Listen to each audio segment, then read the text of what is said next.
Hi guys, I'm Paddy the Pagen. I am from the Republic of Players, and unfortunately last week we did not get to do our TROP-cast. So I'm going to run through the news quickly of what we were going to say and discuss, so you can keep up to date with the latest news from the gaming world. Okay, so I'm going to be reading down from the screen here, so I'm sorry if I'm not looking to screen up to the camera too much. This is the first time doing it, and I think it's going to make a good segment to the Republic of Players. So this week, Pubg has got a new update, which is the 6.2 title update. As a part of the new arcade branch of the game, it's focused on the new game types, unlike the short-lived stab at TDM in 2018. This one eschews the sprawl of Battle Royale for tight 8v8 matches across 7 small maps set in existing Pubg environments. So basically, it's going to be small towns or small environments in Pubg already existing that you're going to be cut down to, that you're going to be facing 8v8, which I think is a good move by Pubg, making it easier to find people and practice your shooting skills. This will be first person only, with respawns and no friendly fire.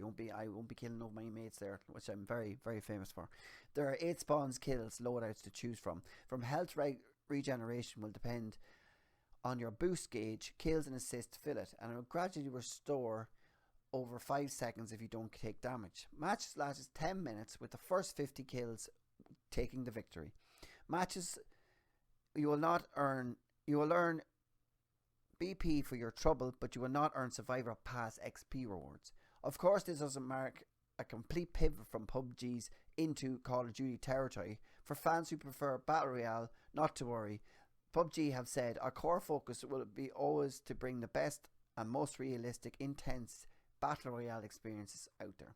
So PUBG is trying to add games to their modes to their existing game, which I think is a good idea to keep them relevant and keep the game going. It is a very popular game. It has its core audience, and I'm sure it'll bring in more people with doing this. And I wish them all the best of luck.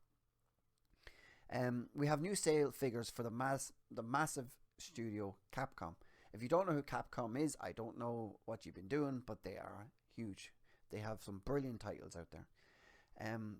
The biggest news of this is that Resident Evil 7 has now sold 7 million copies worldwide and is considered the best. It is the best-selling game of the series. Also, Resident Evil 2 has beaten Resident Evil 2. I know that's weird, but that means that the remake has beaten the original, which is not a surprise to me, as the game is fantastically remade and everybody I know was playing it. Everybody in the community is playing it, and it's a fantastic game. There's a lot of people still trying to speedrun it, and I wish them all the best. Also, we've got a list of the top selling games. I'll go through a few of them. Monster Hunter World is number 1 with 14.9 million. This is a brilliant game, and a lot of people play it, especially from our own community, and they love it. And if you see anyone streaming it, I definitely check it out if you haven't seen the game before, because it's definitely worth watching. Number 2 is Resident Evil 5, fantastic game. Resident Evil 6, fantastic game. Resident Evil 7, if you haven't played Resident Evil 7 in VR, you're missing out. It is one of the most phenomenal games I've ever played in VR. It is you get in and you're nearly sure that you're a part of it. The number 5 is Street Fighter 2, and I absolutely adore this game. It's a very great game for PvP. If you see me at a con, I'd love to play you. I will kick your ass. I'm saying it here now publicly. If you can beat me at a con, you can stick it on the end of this video and let people know that you destroyed me. We'll jump away from the list, as it's mostly just Resident Evil games and Monster Hunter, so everyone knows Capcom is unbelievable. We've more news from E3, we have a veteran broadcaster, Jeff Gigley, has announced that he will not be hosting or producing this show this year. He's gone on to say, for the past 25 years, I've attended every electronic entertainment expo. Covering, hosting and sharing E3 has been a highlight of my career. Not to mention the defining part of... Sorry, I skipped that. So he basically said, I'll read it again. For the past 25 years, I've attended every electronic entertainment expo. Covering, hosting and sharing E3 has been a highlight of my year, not to mention a defining part of my career. I have debated what to say about E3 2020. While I want to support the developers who will showcase their work, I also need to be open and honest with you, to the fans, about precisely what to expect from me. I have made a difficult decision to decline to produce E3 for the first time in 25 years. I will not be participating in E3. I look forward to supporting the industry in other ways and other events in the future. Now, I might think if he's produced E3, I think this might be a good move on my own, because I'm not enjoying E3 the last few years. I know this is a new segment, but we're going to be putting personal opinions on this. This is what we do, as we do run a podcast, and I have opinions on games. I do not know what's wrong with the dog, but we'll see what's wrong. Hopefully there's nobody there. So the last few years for E3 has not been exciting for me. I think they've been too theatrical, and it takes too long just to get to what we want to see of the core of E3, and that's new gameplay. I want to see new games. I want to see big drops. I want to see exciting titles coming out. I want to see new IPs. I want to see a lot. So I hope E3 changes a bit there, and they bring people back into it and make it more exciting than it has been.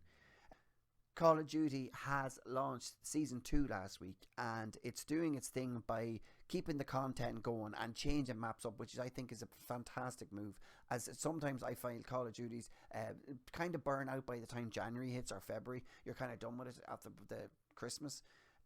So we're going to read some of the patch notes. So it's the CDL playlist. This playlist for this season: Hardpoint, Domination, Search and Destroy.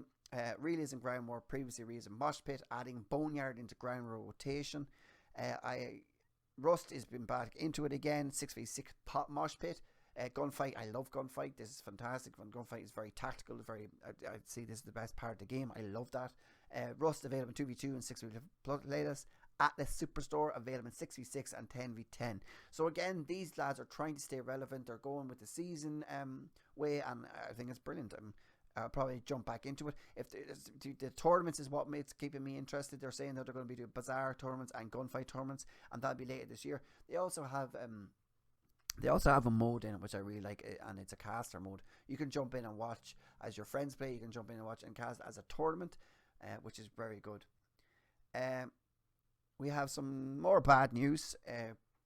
Unfortunately, we are delaying a game porting to the Switch after a massive outbreak of the coronavirus. Pirate Division currently said we are delaying Outer Worlds on the Nintendo Switch due to coronavirus impacting the Virtus team working on the port to provide them enough time to finish development. We'll now be releasing the physical version on cartridge.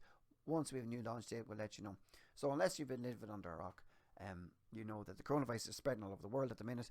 Hopefully the people who have it get better, and we do not spread it, and we keep it contained. So it's going to be hitting many parts of the industry, and this is just one of them. So it's hitting the gaming industry at the minute, and I hope everybody that's in this development team is okay, and I hope that they realise that the game can come out any time to keep safe and keep well. So that's a quick run through of what news we had to produce. Obviously it's going to be a lot longer in our podcast, as we have a lot more to discuss, and the boys are great at giving their opinions, and we all do it. And if you're interested in watching, we're live every Thursday night at 9 o'clock. Sometimes we're doing this as a hobby, and sometimes our lives get in the way.